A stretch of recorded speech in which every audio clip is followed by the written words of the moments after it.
ចាខ្ញុំនឹងមកបង្ហាញពីវិធីប្រើប្រាស់ម៉ាស៊ីនបូមទឹកដោះ Navy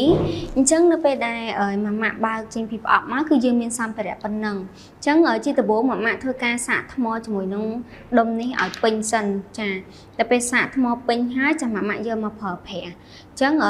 ប្រើប្រាស់គឺយើងបើកបេតុងនេះដោយសារគេមានតែបេតុងនឹងមួយអញ្ចឹងយើងចុចវាឲ្យជាប់មកចាវានឹងដំណើរការអញ្ចឹងហើយម៉ាម៉ាក់ដោតជាមួយនឹងស៊ីយ៉ូគេនេះដោតជាមួយនឹងម៉ាស៊ីនមួយដោតជាមួយនឹងដបដែលបូមមួយអញ្ចឹងនៅពេលដែលម៉ាម៉ាក់ដោតរបស់នឹងហើយម៉ាម៉ាក់ធ្វើការដាក់ជាមួយនឹងដើមទ្រូងប៉ុន្តែម៉ាម៉ាក់អាចរើសជាមួយនឹង option វាបានគេមាន3 option អញ្ចឹងអាឡៃអក្សរ M នេះម៉ាម៉ាក់អាចដូរមុខងារ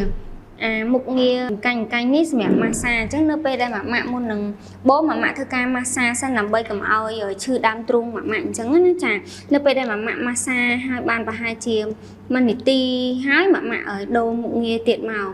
ដូរមកមុខងារដំណក់នេះដំណក់ហ្នឹងគឺមុខងារបឺតមុខងារដែលដូរហ្នឹងគឺអក្សរ M នៅកណ្ដាលហ្នឹងណាអញ្ចឹងម៉ាម៉ាក់ចុចមុខងារហ្នឹងទៅអញ្ចឹង